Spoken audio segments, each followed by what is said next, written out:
Tobacco day సందర్భంగా 31st మే world health organisation వాళ్ళు every year అంటే 1987 నుంచి ఇప్పటి వరకు కూడా awareness among the public create చేయడానికి ఈ వరల్డ్ నో టొబాకో డేని స్థాపించడం జరిగింది. అయితే ప్రతిసారి వాళ్ళు ఒక నినాదంతో వస్తారు.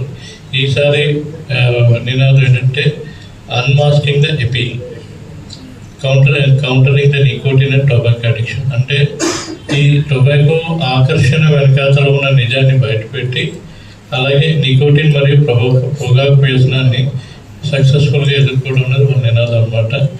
అలాగే సుష్మా మేడం గారు చెప్పినట్టు ప్రతి సంవత్సరం ప్రపంచవ్యాప్తంగా 18 నుంచి 20 లక్షల మంది ఈ లంగ్ క్యాన్సర్ వల్ల వీటి వల్ల కూడా ప్రాణాలు కోల్పోతున్నారు.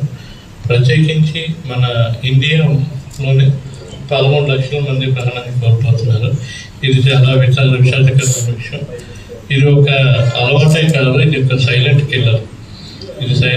ఇది మనందరూ గుర్తించాలి. ఈరోజు పొగాకు పాత రూపంలోనే లేదు, అంటే ఇప్పుడు స్టార్ట్ చేసినప్పుడు సిగరెట్ల రూపం అలాగా లేదు.